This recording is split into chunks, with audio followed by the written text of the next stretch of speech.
Morning बच्चों। व्याकरण में आज हम लोग काल का दूसरा भाग पढ़ेंगे। इसके पूर्व के वीडियो में हम लोग काल की परिभाषा तथा भूतकाल के बारे में विस्तार से जान चुके हैं। इस वीडियो में हम लोग वर्तमान काल और भविष्य काल के बारे में जानेंगे। तो सबसे पहले वर्तमान काल। वर्तमान काल क्या है? क्रिया के जिस रूप से कार्य के वर्तमान समय में होने की सूचना मिलती है उसे वर्तमान काल कहते हैं। इसकी पहचान है,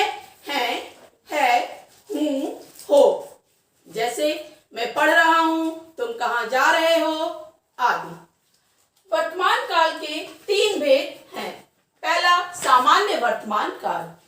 क्रिया के जिस रूप से कार्य के वर्तमान में सामान्य रूप से होने की सूचना मिलती है उसे सामान्य वर्तमान काल कहते हैं। जैसे तुम पढ़ते हो, तुम खाते हो, वह जाता है आदि। दूसरा, अपूर्ण वर्तमान काल। क्रिया के जिस रूप से यह सूचना मिलती है कि कार्य वर्तमान में जारी है उसे अपूर्ण वर्तमान काल कहते हैं।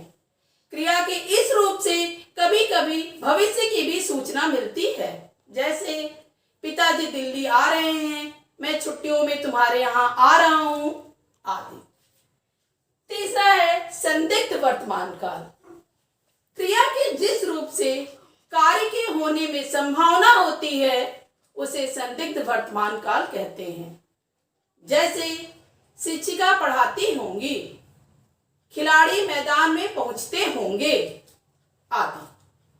अब वर्तमान काल के पश्चात भविष्य काल। भविष्य का मतलब आने वाला समय।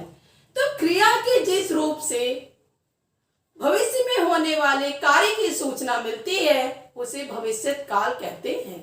भविष्य काल की पहचान है गा, गी, गे।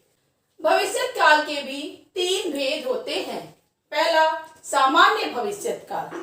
क्रिया के जिस रूप से कार्य के आने वाले समय में होने की सामान्य रूप से सूचना मिलती है उसे सामान्य भविष्य काल कहते हैं। जैसे माली पौधों को पानी देगा, मैं क्रिकेट खेलूंगा आदि। दूसरा, संभाव्य भविष्य काल। संभाव्य का अर्थ होता है संभावना। क्रिया के जिस रूप से आने वाले समय में कार्य के होने में संभावना व्यक्त की जाती है उसे संभाव्य भविष्य काल कहते हैं।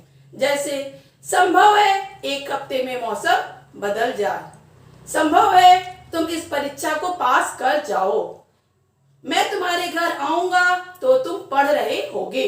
संभावना व्यक्त की जा रही है कि होगा या नहीं होगा, यह निश्चित नहीं है, अतः यह संभाव्य भविष्य काल है। तीसरा है हेतु हेतुमत भविष्य काल। क्रिया के जिस रूप से भविष्य में होने वाला कार्य एक कार्य दूसरे पर निर्भर होने की सूचना मिलती है उसे हेतु हेतुमत भविष्य काल कहते हैं। जैसे यदि वर्षा होगी तो फसल अच्छी होगी, यदि तुम पढ़ोगे तो अवश्य सफल होगे आदि। बच्चों, काल वीडियो हमारे यहाँ पर पूरा हुआ।